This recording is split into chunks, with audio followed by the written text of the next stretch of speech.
എല്ലാവർക്കും നമസ്കാരം. ഞാൻ doctor Jobin Jacob, olive Ayurveda hospital, Palarivattom. ഞാൻ ഇന്ന് ഡിസ്കസ് ചെയ്യാനായിട്ട് പോകുന്ന അലർജി എന്ന വിഷയത്തെ പറ്റിയാണ്. നമുക്കെല്ലാവർക്കും അറിയാം അലർജി എന്താണെന്നുള്ളത്. കാരണം എന്താണെന്ന് വെച്ച് കഴിഞ്ഞാൽ എല്ലാ വീട്ടുകളിലും ഒരുവിധം ആളുകൾക്ക്, നല്ലൊരു ശതമാനം ആളുകൾ ഫേസ് ചെയ്യുന്നൊരു പ്രോബ്ലമാണ് അലർജി. അലർജി കൊണ്ട് പലർക്കും പല രീതിയിലാണ് ബുദ്ധിമുട്ടുകൾ വരുന്നത്. ചിലർക്ക് തുമ്മലായിരിക്കും, ചിലർക്ക് സൈനസൈറ്റിസ് ആയിരിക്കും, ചിലർക്ക് കണ്ണ് ചൊറിച്ചിൽ, ചെവി ചൊറിച്ചിലൊക്കെ ആയിരിക്കും, ചിലർക്ക് ടോൺസിലൈറ്റിസ് ആയിരിക്കും, ചിലർക്ക് ശ്വാസം മുട്ടലായിരിക്കും. ഇങ്ങനെ ഓരോരുത്തർക്ക് ഓരോ രീതിയിലാണ് അലർജിയുടെ പ്രശ്നങ്ങൾ വരുന്നത്. ചിലർക്ക് ഫുഡ് അലർജി ആയിരിക്കും, ചിലർക്ക് പോളൻ ആയിരിക്കും, ചിലർക്ക് ഡസ്റ്റ് ആയിരിക്കും. ഇങ്ങനെ ഓരോരുത്തർക്ക് ഓരോ രീതിയിൽ അലർജി വരുന്നത് നമുക്ക് കാണാനായിട്ട് സാധിക്കും.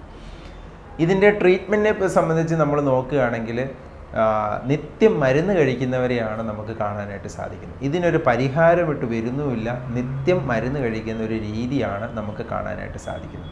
എന്നാൽ നമ്മൾ വാസ്തവത്തിൽ നമ്മൾ ചിന്തിക്കേണ്ടത് എന്താണ് അലർജി എന്നുള്ളത് നമ്മൾ ചിന്തിച്ചു കഴിഞ്ഞാൽ നമുക്ക് കാര്യം വളരെ എളുപ്പമാവും. അതിൻ്റെ ചികിത്സാ രീതി എന്ന് പറയുന്നത്. അപ്പോൾ നമുക്ക് അലർജി എന്താണ് എന്ന് ചോദിച്ചാൽ, ശരിക്കും പറഞ്ഞു കഴിഞ്ഞാൽ ഇത് നമ്മുടെ ശരീരത്തിൽ ബ്ലഡിൽ അലർജിക് ഫാക്ടർ ഹൈ ആയിട്ട് നിൽക്കുന്നത് കൊണ്ടാണ് നമുക്ക് ഈ സംഗതികളെല്ലാം നമുക്ക് അലർജൻസ് ആയിട്ട് മാറുന്നത്. ഇപ്പോൾ എക്സാമ്പിൾ ഡസ്റ്റ് അല്ലെങ്കിൽ പോളൻ, ഇതൊക്കെ അലർജിയാണ് എന്ന് പറയുന്നത് ഒരു പർട്ടിക്കുലർ ഒരു ഗ്രൂപ്പ് ഓഫ് ആളുകൾക്ക് മാത്രമാണ് ഇത് അലർജി. ബാക്കിയുള്ളവർക്ക് യാതൊരു പ്രശ്നവുമില്ല. അതിൽ നിന്ന് നമ്മൾ മനസ്സിലാക്കേണ്ടത് ആ ഡസ്റ്റ് ആ വ്യക്തിക്ക് അലർജി ആകുന്നത് എന്തുകൊണ്ടാണ് എന്ന് ചോദിച്ചാൽ, ആ വ്യക്തിയുടെ ശരീരത്തിൽ അലർജി ഫാക്ടർ ഹൈ ആയിട്ട് നിൽക്കുന്നത് കൊണ്ടാണ് ആ വ്യക്തിയുടെ ശരീരം അതിനെ റിയാക്ട് ചെയ്യുന്നത്. അപ്പം അതെന്താണെന്ന് ചോദിച്ചു കഴിഞ്ഞാൽ നമ്മുടെ ബ്ലഡ് നമുക്ക് പരിശോധിച്ച് അറിയാൻ പറ്റും നമ്മുടെ ശരീരത്തിൽ എത്രമാത്രം അലർജി ഫാക്ടർ ഉണ്ട് എന്നുള്ളത്. IgE, അതുപോലെ അബ്സല്യൂട്ട് ഇസിനോഫിൽ കൗണ്ട്, ഇങ്ങനെയുള്ള ടെസ്റ്റുകൾ നമുക്ക് ചെയ്തു കഴിഞ്ഞ് കഴിഞ്ഞാൽ നമ്മുടെ ശരീരത്തിൽ എത്രമാത്രം അലർജി ഉണ്ട് എന്നുള്ളത് നമുക്കറിയാനായിട്ട് സാധിക്കും. ഇങ്ങനെ ഈ അലർജി ഫാക്ടർ നമ്മുടെ ശരീരത്തിൽ ഹൈ ആയിട്ട് നിൽക്കുമ്പോൾ എന്താ സംഭവിക്കുന്നത് എന്ന് ചോദിച്ചാൽ, നമ്മുടെ ശരീരത്തിൽ മൂക്കിൽ അഡിനോയിഡ് ഗ്ലാൻഡ് ഉണ്ട്, തൊണ്ടയിൽ ടോൺസിൽ ഗ്ലാൻഡ് ഉണ്ട്, അതുപോലെ നമ്മുടെ സ്കിന്നുണ്ട്. ഇത് മൂന്നും ഹൈപ്പർ ആക്റ്റീവ് ആവും അല്ലെങ്കിൽ ഓവർ സെൻസിറ്റീവ് ആവും. അപ്പോൾ എന്ത് പറ്റുമെന്ന് വെച്ച് കഴിഞ്ഞാൽ, ചെറിയ പൊടി, കാറ്റ്, സ്മെല്ല്, തണുപ്പ്, ഇതിലേതെങ്കിലും ഒന്ന് അടുത്തൂടെ പോയാൽ മതി. നമ്മുടെ ഈ ഗ്ലാൻഡ്സ് ഹൈപ്പർ സെൻസിറ്റീവ് ആയതുകൊണ്ട് പെട്ടെന്ന് റിയാക്ട് ചെയ്യും അല്ലെങ്കിൽ റെസ്പോണ്ട് ചെയ്യും. എങ്ങനെ ഇത് റെസ്പോണ്ട് ചെയ്യുന്നതെന്ന് വെച്ചാൽ, ഇത് ഇൻഫെക്റ്റഡ് ആയിട്ട് ബൾജ് ചെയ്യും. അഡിനോയിഡ് ഗ്ലാൻഡ് എന്ന് പറയുന്നത് നമുക്ക് കാണാനായിട്ട് സാധിക്കില്ല. നമ്മുടെ ഫോർഹെഡ്, ഇതിൻ്റെ ഉള്ളിലായിട്ടാണ് അഡിനോയിഡ് ഗ്ലാൻഡ് ഇരിക്കുന്നത്. എന്നാൽ അതിൻ്റെ ടെർബിനോയിഡ് ഈ മൂക്കിൻ്റെ ഈ നാസൽ ക്യാവിറ്റിയിൽ വന്നിരിപ്പുണ്ട്. ഇതെന്ത് ചെയ്യും? ഇൻഫെക്റ്റഡ് ആയിട്ട് ബൾജ് ചെയ്യും. അപ്പോൾ നമുക്ക് മൂക്കിൻ്റെ ഈ പാസേജ് നാരോ ആവും, അല്ലെങ്കിൽ നമുക്ക് ഫ്രീ എയർ ഫ്ലോ മൂക്കിൽ കൂടെ കിട്ടാതെ വരും. അപ്പം നമ്മുടെ നാട്ടിലാണെന്നുണ്ടെങ്കിൽ പൊടി, കാറ്റ്, സ്മെല്ല്, തണുപ്പ്, ഇതിലേതെങ്കിലും ഒന്ന് 24 hours നമ്മുടെ നാട്ടിലുണ്ട്. അപ്പം 24 മണിക്കൂറും ഈ ഗ്ലാൻഡ് ഹൈപ്പർ ആക്റ്റീവായിട്ട് ഇൻഫെക്റ്റഡ് ആയിട്ട് ബൾജ് ചെയ്ത് വരും. അപ്പോൾ നമുക്ക് മൂക്കിലൂടെ ഫ്രീ എയർ ഫ്ലോ കിട്ടാതെ വരുന്നു. അപ്പം ഈ അലർജിക് പേഷ്യൻസിനെ സംബന്ധിച്ചിടത്തോളം ഇവർക്കിത് 365 ദിവസവും ഇങ്ങനെ ആയതുകൊണ്ട് ഇവരിതുമായിട്ട് അങ്ങ് അഡ്ജസ്റ്റ് ആവും. അപ്പം ഇവർക്ക് ഫ്രീ എയർ ഫ്ലോ മൂക്കിലൂടെ കിട്ടത്തില്ല. അപ്പം ഇവരെന്ത് ചെയ്യും? ഒരു എക്സ്ട്രാ എനർജി എടുത്ത് ശ്വാസം വലിച്ച് മുമ്പോട്ട് പോകും. പക്ഷേ രാത്രി കിടക്കുമ്പോൾ ഇവരങ്ങനെ എക്സ്ട്രാ എനർജി എടുത്ത് വലിക്കാനൊന്നും മെനക്കെടില്ല. ഈസി ആയിട്ട് വാ തുറന്നു വെച്ച് വായിലൂടെ ബ്രീത്ത് ചെയ്യും. ഇങ്ങനെ വായിലൂടെ ബ്രീത്ത് ചെയ്യുന്നത് കൊണ്ട് അവർക്ക് പല്ല് പുറത്തേക്ക് തള്ളാനും പല്ലിന് ഗ്യാപ്പ് ഉണ്ടാകാനും പോസിബിലിറ്റി ഉണ്ട് എന്ന് മാത്രമേ ഉള്ളൂ. പക്ഷേ ഇതുകൊണ്ട് എന്താ സംഭവിക്കുന്നതെന്ന് വെച്ച് കഴിഞ്ഞാൽ, നമ്മുടെ മൂക്കിൻ്റെ ഇവിടം തൊട്ട് ഇവിടം വരെയുള്ള ഈ പാസേജ് എന്ന് പറയുന്നത്, ഈ ചാനൽ എന്ന് പറയുന്നത് ഫ്രീ സ്പേസ് ആയിട്ട് കിടക്കും. കാറ്റ് കയറി ഇറങ്ങുന്നില്ലല്ലോ. അപ്പോൾ ഇതിൽ ഹ്യൂമിഡിറ്റി അല്ലെങ്കിൽ വിയർപ്പ് കണികകൾ വന്ന് ഫില്ലാവും. നമ്മുടെ തലച്ചോറിൻ്റെ കോൺസെപ്റ്റിൽ മൂക്കിൻ്റെ ഈ ചാനൽ എന്ന് പറയുന്നത് എപ്പോഴും കാറ്റ് കയറി ഇറങ്ങി എപ്പോഴും ഡ്രൈ ആയിട്ട് ഉണങ്ങിയിരിക്കേണ്ട സ്ഥലമാണ് മൂക്ക് എന്ന് പറയുന്നത്. പക്ഷേ ഉറങ്ങി എഴുന്നേൽക്കുമ്പോൾ ഇവരുടെ ഈ ചാനൽ മൊത്തം വെറ്റായിട്ട്, ഹ്യൂമിഡിറ്റി വന്ന് വെറ്റായിട്ട് നനഞ്ഞിരിക്കും. അപ്പോൾ തലച്ചോറ് കമാൻഡ് കൊടുക്കും അതിനെ ഡ്രൈ ആക്കാനായിട്ട്. അതാണ് തുമ്മലായിട്ട് വരുന്നത്. അതുകൊണ്ടാണ് ചിലർ ഉറങ്ങി എഴുന്നേറ്റാൽ കണ്ടിന്യൂസ് ആയിട്ട് 10 തുമ്മൽ തുമ്മുന്നത്. എല്ലാവരും തുമ്മിക്കോണമെന്ന് യാതൊരു നിർബന്ധവുമില്ല. അത് ഓരോരുത്തരുടെ ശരീരപ്രകൃതിക്ക് അനുസരിച്ച് ലക്ഷണങ്ങൾ മാറിക്കൊണ്ടിരിക്കും. ഒരു കൂട്ടർക്ക് മൂക്ക് അടഞ്ഞിരിക്കുക അല്ലെങ്കിൽ മൂക്ക് നനഞ്ഞിരിക്കുന്നത് കൊണ്ട് ഒരു കൂട്ടർക്ക് തുമ്മലായിട്ടായിരിക്കും വരുന്നത്, ഒരു കൂട്ടർക്ക് സൈനസൈറ്റിസ് ആയിട്ടായിരിക്കും വരുന്നത്. എന്നാൽ മറ്റൊരു കൂട്ടർക്ക് മൈഗ്രെയിൻ അല്ലെങ്കിൽ തലവേദനയായിട്ടായിരിക്കും വരുന്നത്. മറ്റൊരു കൂട്ടർക്ക് കണ്ണ് ചൊറിച്ചിൽ, ചെവി ചൊറിച്ചിലായിട്ടായിരിക്കും വരുന്നത്. ചിലർക്ക് തൊണ്ട കുത്തിയുള്ള ചുമ, കഫക്കെട്ടായിട്ടായിരിക്കും വരുന്നത്. ചിലർക്ക് ടോൺസിലൈറ്റിസ് ആയിട്ടായിരിക്കും, ചിലർക്ക് ശ്വാസം മുട്ടലായിട്ടായിരിക്കും, ചിലർക്ക് ഇതെല്ലാം കൂടി വരും. അത് ഡിപ്പെൻഡ്സ്, ഓരോരുത്തരുടെ ശരീരപ്രകൃതിക്ക് അനുസരിച്ച് ലക്ഷണങ്ങൾ മാറിക്കൊണ്ടിരിക്കും. എന്നാൽ ഇത്രയും പ്രശ്നങ്ങളുടെ കാരണക്കാരൻ ആരാ എന്ന് ചോദിച്ചാൽ മൂക്കടയുന്നതാണ്. അപ്പോൾ ഇത്രയും പ്രശ്നങ്ങൾക്ക് പരിഹാരം എന്ത് എന്ന് ചോദിച്ചാൽ മൂക്കടയാതിരിക്കുക എന്നുള്ളത് മാത്രമേ ഉള്ളൂ ഇതിന് പരിഹാരം. അലോപ്പതി ചികിത്സാ രീതിയിൽ ഇതിന് സർജിക്കൽ പ്രൊസീജിയറാണുള്ളത്. അവർ സർജറി ചെയ്ത്, നാസൽ അഡിനോയിഡ് ഹൈപ്പർട്രോഫി എന്ന് പറയും, ഇതിന് സർജറി ചെയ്ത് അവരത് സർജിക്കൽ റിമൂവലാണ് അതിനുള്ളത്. അവർ സർജറി ചെയ്ത് അത് റിമൂവ് ചെയ്യും. തിയറിറ്റിക്കലി ഓക്കെ ആയി, കാരണം നമ്മുടെ ഒബ്സ്ട്രക്ഷൻ ഇവിടെയായിരുന്നു. ആ ഒബ്സ്ട്രക്ഷൻ അവർ സർജറി ചെയ്ത് റിമൂവ് ചെയ്തു. അപ്പോൾ നമ്മുടെ ബ്രീത്തിങ് ഫ്രീ ആയി, ഒബ്സ്ട്രക്ഷൻ മാറി, നമ്മുടെ പ്രോബ്ലം, ഈ പറഞ്ഞ ലിസ്റ്റിൽ ഏതെങ്കിലും പ്രോബ്ലം നമുക്കുണ്ടെങ്കിൽ ആ പ്രോബ്ലം മാറുകയും ചെയ്യും. പക്ഷേ നിർഭാഗ്യവശാൽ 3-4 months കഴിയുമ്പോൾ ഈ സർജറി ചെയ്തെടുത്ത് വീണ്ടും ഇത് ബൾജ് ചെയ്ത് വരുന്നു. ബൾജ് ചെയ്ത് വരുമ്പോൾ വീണ്ടും നമ്മുടെ മൂക്കടയുന്നു, വീണ്ടും നമ്മൾ പഴയ പോലെ തന്നെ രോഗിയായി മാറുന്നു. അപ്പം അതാണ് ഇങ്ങനെ റിക്കറൻ്റ് ആയിട്ട് വീണ്ടും വരുന്നതാണ് ഇതിൻ്റെ ഒരു ഡ്രോബാക്ക് എന്ന് പറയുന്നത്. ഇല്ലായിരുന്നെങ്കിൽ ഒറ്റ സർജറി മതിയായിരുന്നു നമ്മുടെ നാട്ടിലെ അലർജി മൊത്തം മാറാനായിട്ട്. എന്നാൽ സർജറി ചെയ്യുന്നതിനനുസരിച്ച് വീണ്ടും വീണ്ടും വരുന്നതാണ് ഇതിൻ്റെ ഡ്രോബാക്ക്. എൻ്റെ പ്രാക്ടിക്കൽ എക്സ്പീരിയൻസിൽ 5 വട്ടം 7 വട്ടം 8 വട്ടം റിപ്പീറ്റ് സർജറി ചെയ്ത രോഗികൾ വരെ എൻ്റെ അടുത്ത് വരാറുണ്ട്. എന്ന് വെച്ച് കഴിഞ്ഞാൽ അതിൻ്റെ അർത്ഥം എന്ന് പറയുന്നത് സർജറി ചെയ്യുന്നതിനനുസരിച്ച് വീണ്ടും ഈ പ്രോബ്ലം റിക്കറൻ്റ് ആയിട്ട് വരുന്നു എന്നുള്ളതാണ്. എന്നാൽ നമ്മൾ ആയുർവേദത്തിൽ ഇതിനെന്താ ചെയ്യുന്നതെന്ന് വെച്ച് കഴിഞ്ഞാൽ, ഈ ബൾജ് ചെയ്ത് നിൽക്കുന്ന ഈ അഡിനോയിഡ് ഹൈപ്പർട്രോഫി എന്ന് പറയുന്ന ഗ്ലാൻഡിൽ നമ്മളൊരു മെഡിസിൻ അപ്ലൈ ചെയ്യും. ആയുർവേദത്തിലെ ക്ഷാരകർമ്മ എന്ന് പറയും. ഈ മെഡിസിൻ അപ്ലൈ ചെയ്യുമ്പോൾ ആ ബൾജ് ചെയ്ത് നിൽക്കുന്ന ഗ്ലാൻഡിൻ്റെ ആ ഹൈപ്പർ സെൻസിറ്റിവിറ്റി അങ്ങ് നശിച്ചു പോകും. ഗ്ലാൻഡ് അവിടെ തന്നെ ഉണ്ട്, എന്നാൽ പൊടി തട്ടിയാലും കാറ്റ് തട്ടിയാലും സ്മെല്ല് തട്ടിയാലും ഇത് പിന്നെ വീർത്ത് വരില്ല, ഹൈപ്പർ സെൻസിറ്റീവ് ആകില്ല. അങ്ങനെ ആകാതിരിക്കുമ്പോൾ മൂക്കടയില്ല. മൂക്കടയാത്രത്തോളം കാലം ഇപ്പോൾ ഈ പറഞ്ഞ ഇത്രയും പ്രോബ്ലംസ് പിന്നീട് ഉണ്ടാവില്ല. ഇതാണ് ഇതിനുള്ള ഏക പരിഹാരം എന്ന് പറയുന്നത്. നമ്മളിത് ചെയ്തു കഴിഞ്ഞാൽ ഇത് രണ്ടാമത് വീണ്ടും ബൾജ് ചെയ്ത് വരിക അല്ലെങ്കിൽ റിക്കറൻ്റ് വരുന്ന ചാൻസസ് കണ്ടിട്ടില്ല. അതുകൊണ്ട് തന്നെ ഇത് വളരെ സക്സസ് ആയിട്ട് നമുക്ക് യൂസ് ചെയ്യാവുന്ന ഒരു ഓപ്ഷനായിട്ട് സ്വീകരിക്കാവുന്ന ഒരു മെത്തേഡാണ്. അലർജി ഉണ്ടെങ്കിൽ തീർച്ചയായിട്ടും സർജറി ചെയ്യുന്നതിനേക്കാൾ ഉപരി ഇത് ചെയ്ത് കറക്റ്റ് ചെയ്യാവുന്ന കാര്യമാണ്. ഇത് ചെയ്ത് നമുക്ക് പെർമനൻ്റ് ആയിട്ട് മൂക്കിൻ്റെ അടവ് നമുക്ക് മാറ്റാനായിട്ട് സാധിക്കും. ഇങ്ങനെ മൂക്കിൻ്റെ അടവ് വരുന്നില്ല എങ്കിൽ ഞാൻ ഈ പറഞ്ഞ ലിസ്റ്റ് ഓഫ് പ്രോബ്ലംസും പിന്നെ നിങ്ങൾക്ക് ഉണ്ടാകുകയില്ല. അപ്പോൾ ഇതാണ് അലർജിയുടെ പ്രധാനപ്പെട്ട റീസൺ എന്ന് പറയുന്നത്. ഇതിന് അനേകം മരുന്ന് കഴിക്കുന്നത് കണ്ടിട്ടുണ്ട്. അലോപ്പതിയിലാണെങ്കിലും ആയുർവേദത്തിലാണെങ്കിലും ഹോമിയോപ്പതിയിലാണെങ്കിലും എവിടെയാണെങ്കിലും ഇത് ഒരു സ്ട്രക്ചറൽ പ്രോബ്ലമാണ്. ഇതിൻ്റെ റീസൺ എന്താണെന്ന് വെച്ച് കഴിഞ്ഞാൽ ബ്ലഡിൽ അലർജി ഫാക്ടർ ഹൈ ആയി നിൽക്കുന്നത് കൊണ്ട്, ഇവരുടെ അഡിനോയിഡ് ഗ്ലാൻഡ് ബൾജ് ചെയ്ത് നിൽക്കുന്നത് കൊണ്ടാണ് മൂക്കിന് ഒബ്സ്ട്രക്ഷൻ വരുന്നതാണ് ഇതിൻ്റെ റീസൺ എന്ന് പറയുന്നത്. അപ്പോൾ ഇതിന് മരുന്ന് കഴിച്ച് ഇത് മാറ്റാൻ ഒക്കുന്ന ഒരു സംഗതിയല്ല. ഇത് ഒന്നില്ലെങ്കിൽ സർജിക്കൽ പ്രൊസീജിയർ അല്ലെങ്കിൽ ഇതിൻ്റെ റിമൂവൽ മാത്രമാണ് ഇതിൻ്റെ സൊല്യൂഷൻ എന്ന് പറയുന്നത്. അതുകൊണ്ടാണ് ആയുർവേദത്തിൽ ഇതിനെ ക്ഷാരകർമ്മം വെച്ച് നമ്മളിതിനെ റിമൂവ് ചെയ്യുന്നത്. ഇതാണ് ഇതിൻ്റെ ഏക സൊല്യൂഷൻ, അല്ലെങ്കിൽ ഇതാണ് ഇതിൻ്റെ പെർമനൻ്റ് ആയിട്ടുള്ളൊരു സൊല്യൂഷൻ എന്ന് പറയുന്നത്. ഇത് വൺസ് ചെയ്താൽ മതി, പിന്നീട് ബുദ്ധിമുട്ടുണ്ടാകുകയില്ല. രണ്ടാമതൊരു റീസൺ ഉണ്ട്, അതാണ് തലനീരിറക്കം എന്ന് പറയുന്നത്. നമുക്കെല്ലാവർക്കും സുപരിചിതമാണ് തലനീരിറക്കം എന്ന് പറയുന്നത്. എന്താണ് തലനീരിറക്കം എന്ന് ചോദിച്ചാൽ, ഞാൻ പല ചാനലുകളിലും കണ്ടിട്ടുണ്ട്. ചിലർ പറയും അങ്ങനെ ഒരു സംഗതിയേ ഇല്ല, തലനീരിറക്കം എന്ന് പറയുന്ന സംഗതിയില്ല. വേറൊരു ചാനലിൽ പറയുന്നത് കേട്ടു, തലയിൽ വെള്ളം ഒഴിക്കുമ്പോൾ ആ വെള്ളം എല്ലാം കൂടി തലച്ചോറിലേക്ക് ഇറങ്ങി ചെല്ലുകയാണ്, അതാണ് തലനീരിറക്കം, അത് മൂക്കിൽ കൂടെ വരും, ചെവിയിൽ കൂടെ വരും എന്നൊക്കെ പറഞ്ഞു. അങ്ങനെയൊന്നും ഇല്ലെന്ന് പറയുന്നു. പക്ഷേ വാസ്തവത്തിൽ ഇന്ന് ആർക്കും അറിയത്തില്ല ശരിക്കും എന്താണ് വാസ്തവം. ഈ പറയുന്നവർക്കും എന്താണ് തലനീരിറക്കം എന്ന് പറയുന്നത് അറിയുന്നില്ല എന്നുള്ളതാണ് വാസ്തവം. അപ്പോൾ തലനീരിറക്കം എന്താണ് എന്ന് ചോദിച്ചാൽ നമ്മൾ അറിയേണ്ട ഒരു കാര്യം, ഏത് അലർജിക്കാരെ എടുത്തു നോക്കിയാലും അവർ 2 ടൈപ്പ് ആളുകളായിരിക്കും. ഒരു കൂട്ടരെന്ന് പറയുന്നത് അവർ പെട്ടെന്ന് വേർക്കുന്ന ചൂടുള്ള ബോഡി നേച്ചറായിരിക്കും, ശരീരപ്രകൃതി പെട്ടെന്ന് വേർക്കുന്ന നേച്ചറായിരിക്കും. എന്നാൽ വേറൊരു കൂട്ടർ ആളുകളുണ്ട്, ആ ടൈപ്പ് ഓഫ് ആളുകൾ എന്ന് പറയുന്നത് ബോഡി കൂൾ നേച്ചറായിരിക്കും, എന്ന് വെച്ച് കഴിഞ്ഞാൽ വേർക്കാത്ത നേച്ചറായിരിക്കും. ഈ 2 ടൈപ്പ് ആളുകളാണ് അലർജിക്കാരെന്ന് പറയുന്നത്. ഇവരുടെ ശരീരപ്രകൃതി തന്നെ നമുക്ക് കണ്ടാൽ തിരിച്ചറിയാൻ പറ്റും. ഇവരുടെ ശരീരം ഒന്നില്ലെങ്കിൽ പെട്ടെന്ന് വിയർക്കുന്ന ചൂടുള്ള നേച്ചറായിരിക്കും, അല്ലെങ്കിൽ വിയർക്കാത്ത തണുത്ത നേച്ചറായിരിക്കും. ഈ 2 കൂട്ടരും കുഴപ്പക്കാരാണ്. എന്താ കാര്യം എന്ന് വെച്ച് കഴിഞ്ഞാൽ, നോർമൽ ഒരാളുടെ ശരീരം എന്ന് പറയുന്നത് അന്തരീക്ഷത്തിലെ ടെമ്പറേച്ചറും ബോഡി ടെമ്പറേച്ചറും ബാലൻസ് ചെയ്ത് നിൽക്കണമെന്നാണ്. പക്ഷേ അലർജിക്കാർ ഒരിക്കലും ഇത് ബാലൻസ് ചെയ്യില്ല. അവരൊന്നില്ലെങ്കിൽ ചൂട് കൂടുതലായിരിക്കും, അല്ലെങ്കിൽ ചൂട് കുറവായിരിക്കും. അപ്പോൾ എന്ത് പറ്റുമെന്ന് വെച്ച് കഴിഞ്ഞാൽ അന്തരീക്ഷത്തിലെ ടെമ്പറേച്ചറും ബോഡി ടെമ്പറേച്ചറും തമ്മിലൊരു ഇംബാലൻസ് ഉണ്ടാക്കും. ഈ ടെമ്പറേച്ചർ ഇംബാലൻസ് നമുക്കെങ്ങനെ അറിയാമെന്ന് വെച്ച് കഴിഞ്ഞാൽ ചുരത്തിന് മുകളിൽ കയറുമ്പോഴും ഫ്ലൈ ചെയ്യുമ്പോഴും നമുക്ക് ഈ ഡിഫറൻസ് അറിയാൻ പറ്റും. ഒരു വ്യക്തി ഉയരത്തിലേക്ക് പോകുമ്പോൾ ടെമ്പറേച്ചർ വ്യതിയാനം വരും, ഓട്ടോമാറ്റിക് മർദ്ദ വ്യതിയാനം വരും.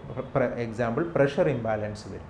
ഈ പ്രഷർ ഇംബാലൻസ് അല്ലെങ്കിൽ മർദ്ദത്തിലുള്ള ഇംബാലൻസ് നമുക്കെങ്ങനെ അറിയാമെന്ന് വെച്ച് കഴിഞ്ഞാൽ ഉയരത്തിലേക്ക് പോകുന്തോറും ടെമ്പറേച്ചർ വ്യതിയാനം വരും, ഓട്ടോമാറ്റിക് മർദ്ദ വ്യതിയാനം, അതായത് ടെമ്പറേച്ചറും മർദ്ദം അല്ലെങ്കിൽ ടെമ്പറേച്ചറും പ്രഷറും ഡയറക്റ്റ് പ്രപ്പോർഷൻ ആയതുകൊണ്ട് ഓട്ടോമാറ്റിക്കായിട്ട് പ്രഷർ വേരിയേഷൻ വരും. ഈ പ്രഷർ വേരിയേഷൻ വരുമ്പോൾ ചെവി നമ്മളെ അറിയിക്കും.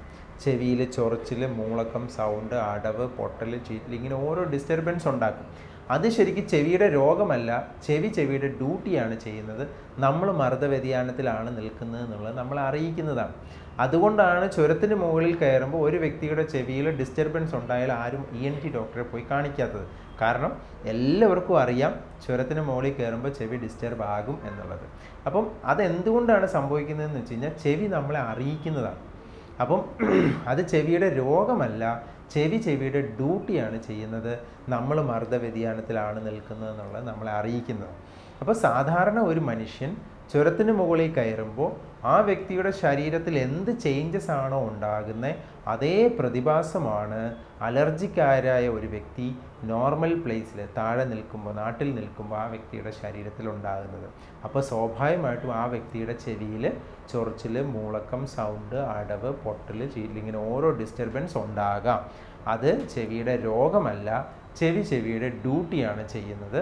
അപ്പം അതിന് നമ്മൾ ENTയെ കാണിച്ച് മരുന്ന് കഴിക്കാൻ പോയി ആജീവനാന്തം മരുന്ന് കഴിച്ചാലും അത് മാറില്ല. കാരണം ചെവിയുടെ ഡ്യൂട്ടി ചെയ്തേ പറ്റുള്ളൂ. അപ്പോൾ ഇതിനൊരു പരിഹാരം എന്താണെന്ന് ചോദിച്ചാൽ തീർച്ചയായിട്ടും നമ്മുടെ ബോഡി ടെമ്പറേച്ചർ ബാലൻസിലോട്ട് വരിക എന്നുള്ളത് മാത്രമാണ് ഇതിനുള്ള പരിഹാരം എന്ന് പറയുന്നത്. അപ്പോൾ നമ്മൾ പറഞ്ഞു ടെമ്പറേച്ചർ വ്യതിയാനം മൂലം ഉണ്ടാകുന്ന മർദ്ദ വ്യതിയാനമാണ് നമ്മുടെ തലനീരിറക്കത്തിൻ്റെ കാരണമെന്ന് പറഞ്ഞു. അപ്പോൾ ഇതുകൊണ്ട് എന്താ സംഭവിക്കുന്നത് എന്ന് ചോദിച്ചാൽ തീർച്ചയായിട്ടും നമുക്ക് പറയാൻ പറ്റും ഹൈ പ്രഷറിൽ നിന്ന് ലോ പ്രഷറിലേക്ക് ഡിഫ്യൂഷൻ വഴി വാട്ടർ അബ്സോർപ്ഷൻ ഉണ്ടാവും. എന്ന് വെച്ചാൽ നമ്മുടെ സ്കിന്നിൽ കുളിക്കുന്ന വെള്ളമായിക്കോട്ടെ, വിയർക്കുന്ന വെള്ളമായിക്കോട്ടെ, എന്ത് വെള്ളം നമ്മുടെ സ്കിന്നിൽ തട്ടിയാലും നമ്മുടെ സ്കിൻ അബ്സോർബ് ചെയ്യും. അതാണ് തലനീരിറക്കം എന്ന് പറയുന്നത്.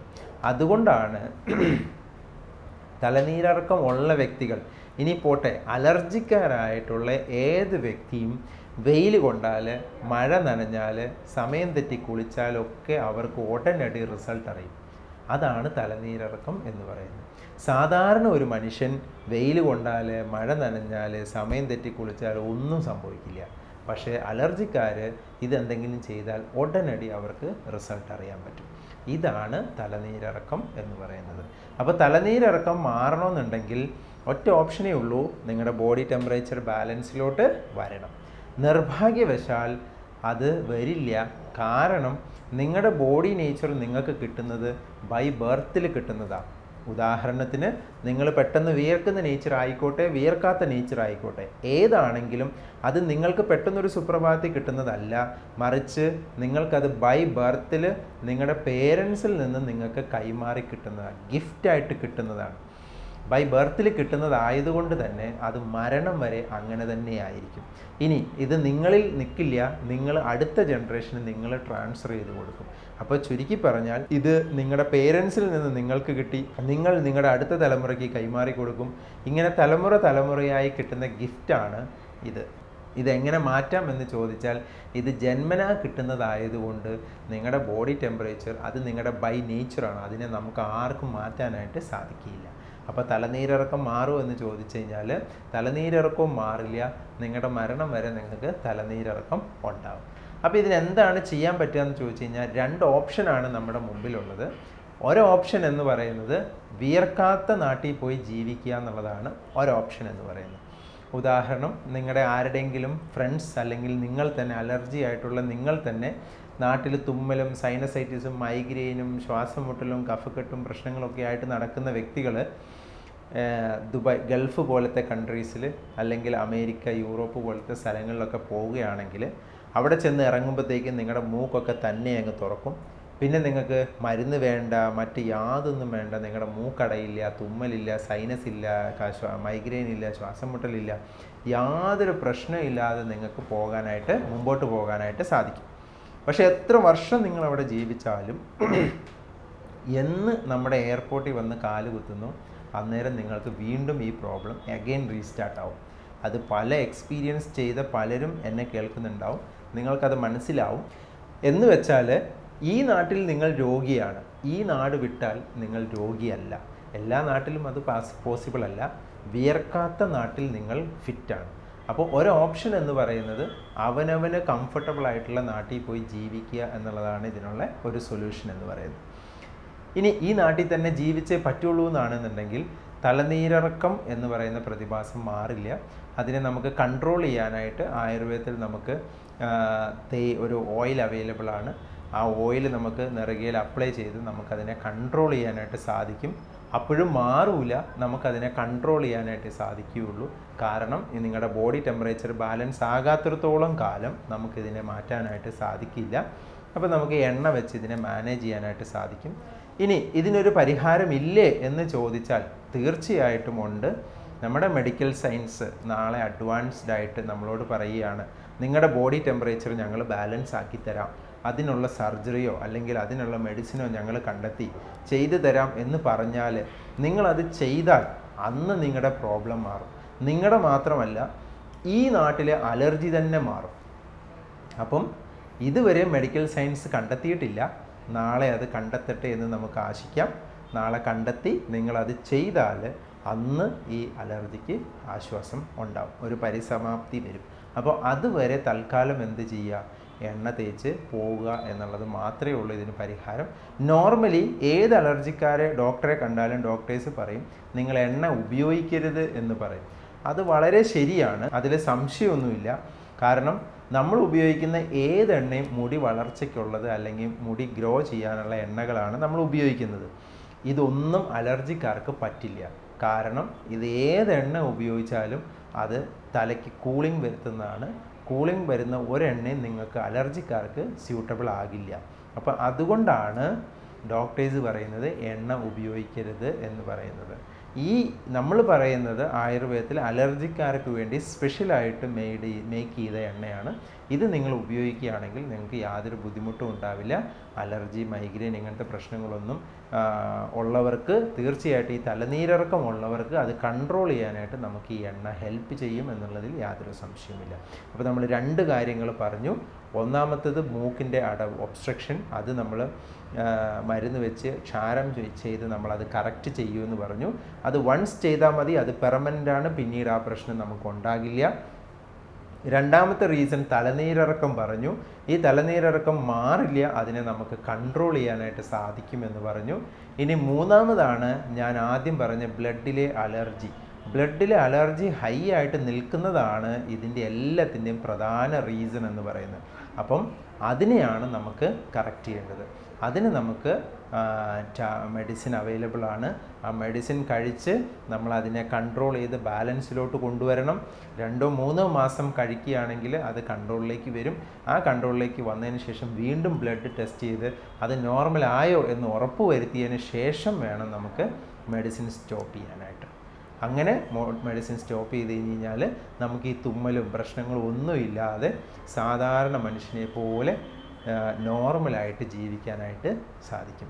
തീർച്ചയായിട്ടും അലർജി മൂലം ഉണ്ടാകുന്ന ബുദ്ധിമുട്ട് ഫേസ് ചെയ്യുന്ന, സ്ട്രഗിൾ ചെയ്യുന്ന ആരെങ്കിലും ഉണ്ടെങ്കിൽ അവർക്ക് തീർച്ചയായിട്ടും ഇതൊരു ഹെൽപ്ഫുൾ ആകട്ടെ. അവർക്ക് ഇനി അങ്ങോട്ട് തുമ്മലും കണ്ണ് ചൊറിച്ചിലും പ്രശ്നങ്ങളൊന്നും ഇല്ലാതെ, ജലദോഷമൊന്നും ഇല്ലാതെ വളരെ ഭംഗിയായ നിലയിൽ ജീവിക്കാനുള്ള ഒരു മാർഗമായിട്ട് ഇത് മാറട്ടെ. എല്ലാവരും കേട്ട് ഇത് മനസ്സിലായിട്ടുണ്ട് എന്ന് ഞാൻ വിശ്വസിക്കുന്നു. ഇനി ഇതിൻ്റെ കൂടുതലായിട്ടുള്ള എന്തെങ്കിലും സംശയങ്ങളും എന്തെങ്കിലും അറിയണമെന്നുണ്ടെങ്കിൽ തീർച്ചയായിട്ടും കോൺടാക്റ്റ് ചെയ്യാം. Olive Ayurveda hospital, Palarivattom. എൻ്റെ പേര് doctor Jobin Jacob. Thank you.